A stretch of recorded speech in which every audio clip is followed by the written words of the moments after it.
Hello, everyone. This is Jeanette Shaliga with VGA, and I am here today with the wonderful Sara Campbell that is going to share with us for our VGA birthday party recent research in which I am surprised that the person my town is named after is a really big deal. Sara, thank you so much, and the time is all yours. I'm so excited to be here with you for the birthday party. This is a lot of fun. Have you ever gotten into your research and found something you think is so obvious that you can't believe you wasted any time getting to that point? I mean, come on, they don't name towns after just anybody, do they? Now, I can think of several towns in my local area. There's the town of Shirley that was named after a colonial governor. And come on, doesn't almost every state have a Franklin County? And well, of course, there's Washington, D.C. So places are named after important people. Let me show you where I live. Erving, Massachusetts is in the western part of the state. It's almost 100 miles from Boston, right below the border of Vermont and New Hampshire. And we have to say things like, yes, Erving with an E, not with an I. Erving was incorporated in 1838, so that was relatively late for this neck of the woods.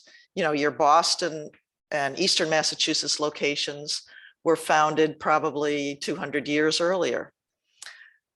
This area that became the town of Erving was previously known as Erving's Grant, or I've seen Erving Shire in some documents, but then it was incorporated in 1838. So I wondered, what is this grant all about? Was it given? How did it become Erving? I'm on our historical commission, and I know that the portrait of Mr. Erving was in our town history. There's a terrible copy hanging on the wall in Town Hall. And here he is. Oh dear, my picture's on top of Abigail. I didn't plan that too well, did I? Well, John Erving came from Scotland as a young man, and he rose to prominence in Boston in the colonial times, in the 1700s, almost the entire 1700s. So I'm not an art major. I'm an engineer by training, which is why I'm kind of a map nerd. But even I can look at this and I can read those little cards next to the portraits. I know that purple is a regal color, right? He's wearing this lovely purple suit. He has lace cuffs and a stiff collar and a wig. Come on, who wore wigs at that time in the United States? And ladies, look at those legs. What do you think? I think it's an interesting pose. It's as if you just kind of surprised him in his study and he says, well, yes, I have a few moments, but I'm busy here writing the Declaration of Independence with my quill pen, right? So this is John. And oh dear, I wish I could show you Abigail. Her picture was done much earlier. She was painted in about 1735. His was done in probably the 1780s when he was nearing the end of his life. And what a long and interesting life it was.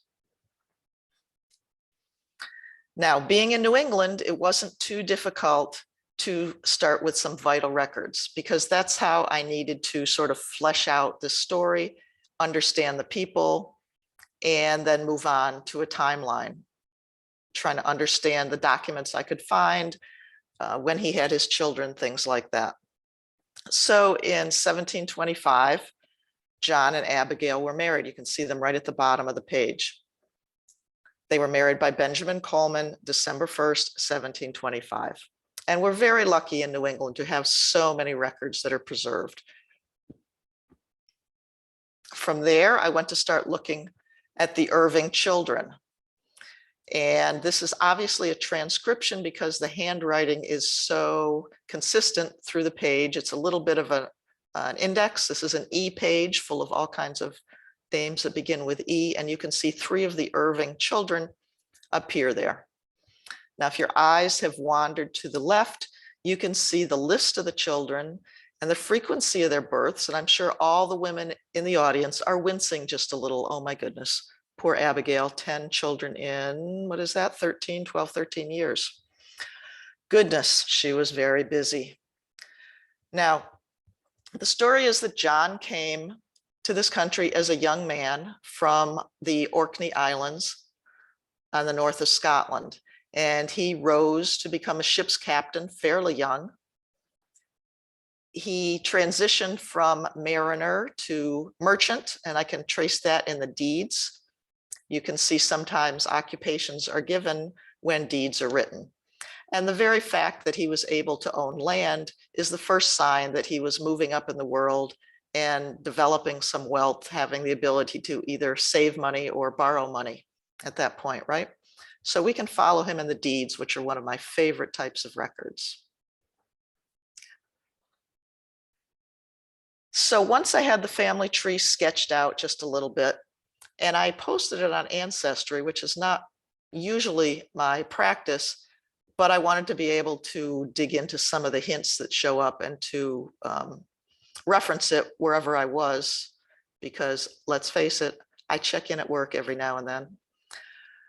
So here's some of the documents that I came across that may apply to all of us, but may also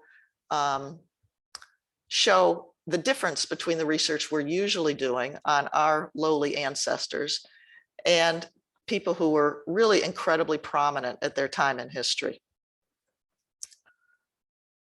So one record I came across in 1740, and this is in the newspaper portal from American Ancestors, the NEHGS.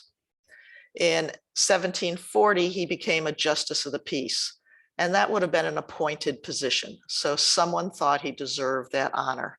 And you can see there in the middle that he was Esquire. He was called Esquire. So he was, in the upper crust, beyond where most of our ancestors would have their titles. My people were in Massachusetts at that time, but they were living in their log cabins and they were farming their 10, 20, whatever acres and getting by as farmers, making their own clothes, etc. They were not wearing purple suits, believe me. I found the chapter in the statutes in the governmental records where he acquired the land that would become Erving, Massachusetts. It lists two other people down there in the middle, Isaac Royal and another Isaac. What a coincidence. They had acquired the land and then John Erving was taking possession of it. And what I learned was, should we be surprised? There was excess land that the government would auction off. But who was available to purchase it at auction? Only the people that were in that upper crust and that had access to the auction and that were aware of what was going on, had access to funds, etc. And in this circle of friends, maybe one would acquire it, someone else took possession of it. I have found records of land in a variety of other places in different counties throughout Massachusetts, also down into Connecticut, where maybe a consortium of wealthy people would purchase the land and either develop it, sell it off immediately, or what have you. In the case of Erving, very little of the land was transferred until after John was gone. When I look into the deeds in this area, I find most of it was transferred by his heirs, which is why it's important for me to understand who the children were, who they married, what their names were as time went on. And this record is his Masonic membership, which is the type of thing you may find for your ancestor because it was a popular group to belong to. He was in the St. John's Lodge in Boston. They met at the Bunch of Grapes Tavern, where lots of interesting things were happening at that time. And you can see that from 1751, when he joined, he rose to master in 1755. So this was like joining the Rotary and putting on a public face and doing things with people that were in your class at that time. But the Masonic records are available on Ancestry, I believe on Family Search as well. And it can be useful to find out who your ancestor associated with.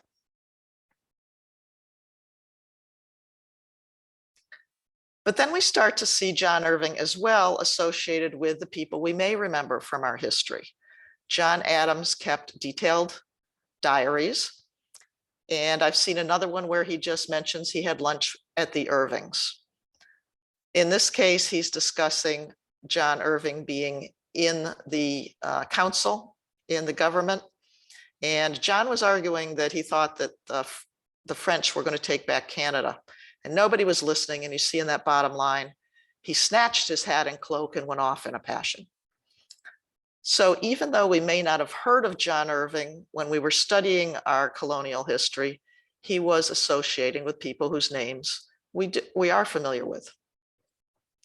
He was in the colonial council for about 20 years, from the 1750s to the 1770s. And you can see him listed on that left-hand column with maybe some more people we're familiar with down below. In the lower house, the House of Representatives, we see Sam Adams, John Hancock down there. So he was in this crowd of colonial patriots while not being someone that we may have heard of. Now, John was not the type of guy who was in the Boston Tea Party and that type of activity. He was rising as a merchant.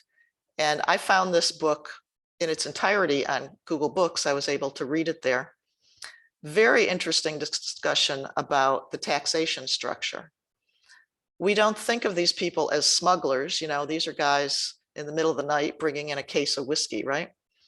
But at that time, the merchants were looking for a way to pay less tax, the least tax they possibly could, through various means. And one of those would be to bring the ship into another British port, supposedly check in the cargo, although they may have been looking the other way as they paid minimum taxes there. Say he would bring something from Amsterdam up over the top of Scotland, where he would still have contacts from his youth. And then when he came into Boston, he could say, well, don't worry, you know, it's already been cleared from customs. John owned a ship called the Sara, a sailing ship that was involved in a very interesting court case. In the 1700s, his ship was seized and the cargo was seized, and he sued. And in a British court, he won his ship back, which would have been very unusual at that time, but it set an interesting precedent. So this is the type of book where I was able to get deeper into an understanding than I had in, oh, I don't know, the 7th grade class when you learn about taxation without representation.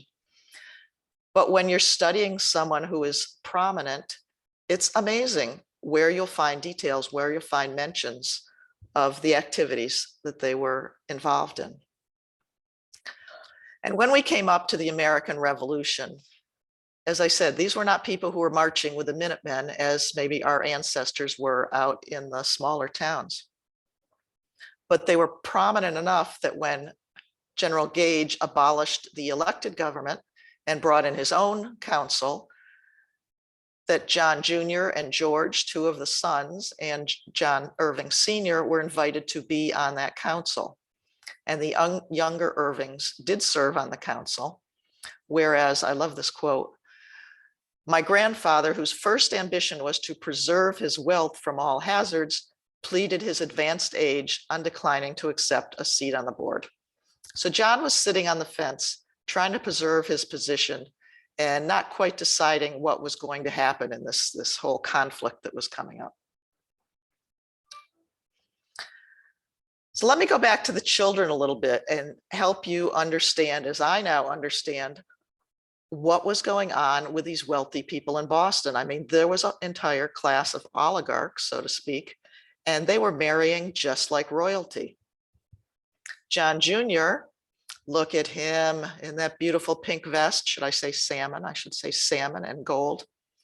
John went to Harvard, of course, as everybody did. He married, oh, who did he marry? The daughter of the colonial governor.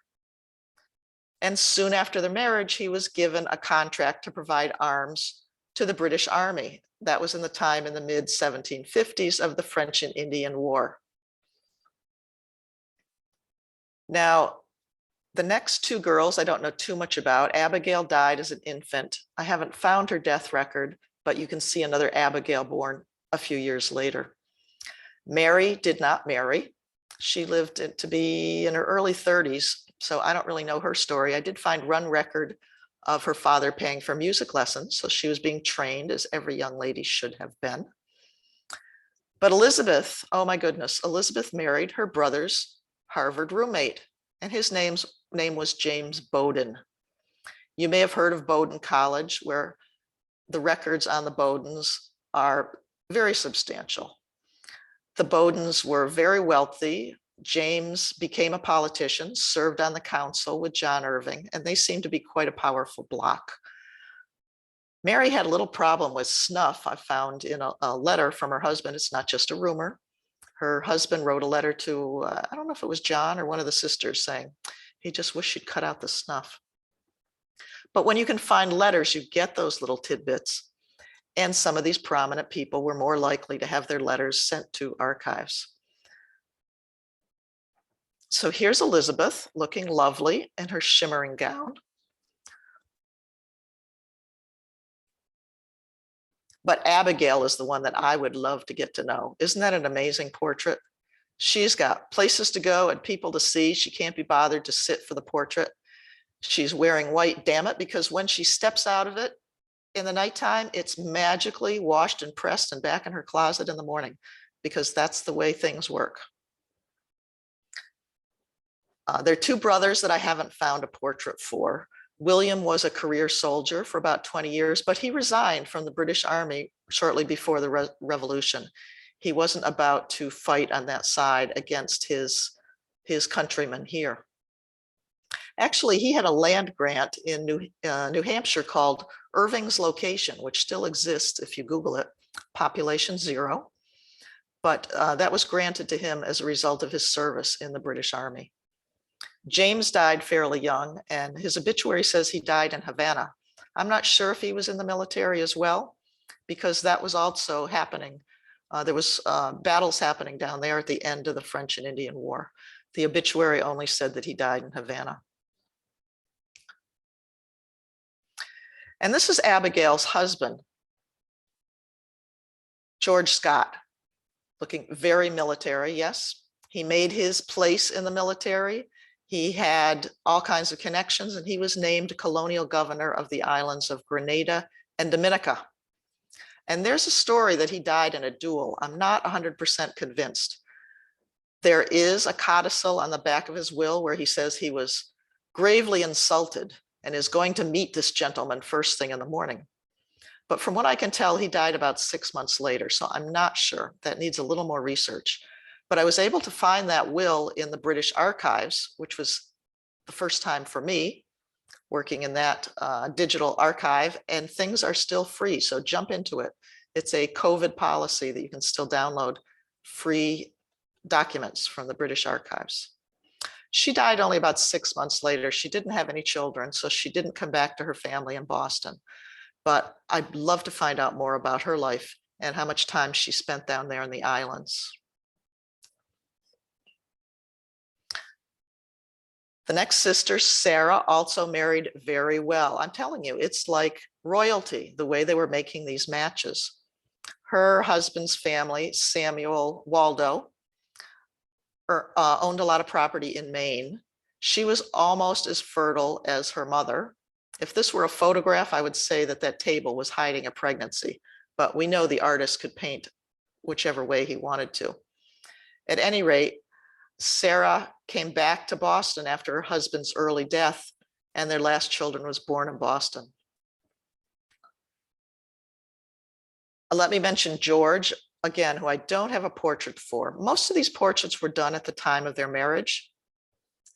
But George, because he was on the British Council, evacuated Boston with the soldiers when the war began. So maybe his portrait was taken with him to England.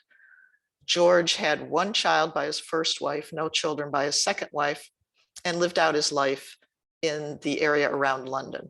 John Erving Jr. also evacuated to England and lived in Bath. So if any of you in the audience are in Britain and you happen to come across George and Mary Erving's portraits in a local museum, let me know. They've got to be out there. But this is Anne. How gorgeous is this picture? Anne married Duncan Stewart, who was a customs officer in Connecticut. But he was also the head of the Stewart clan who had lost their land after the Battle of Culloden.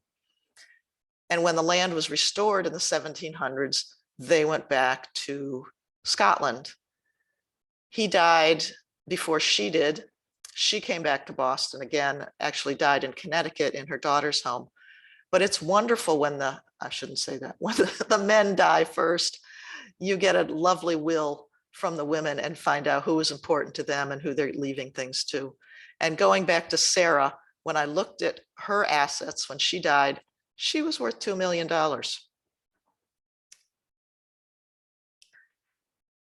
So here they are, a totally different experience in researching wealthy people.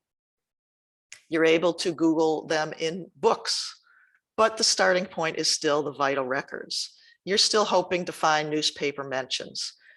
Even though they had lives that were very different than most of our ancestors, you still want to find out those details. So I've definitely, through this process, and it's just begun, learned a lot more about colonial Boston. So dig into your research, no matter who you're looking for. Keep finding out details. Oh my goodness, this is the slide I was going to leave out, but I can't do it. How did that flip without me doing it? Anyway, one more detail. At the end of his life, evidently, John Erving had Alzheimer's or dementia of some kind, because this is William's will. You might have missed this if you'd only focused on the father, John Erving. But here's William's will, where he says over on the left-hand side that he's starting to feel like he's fading.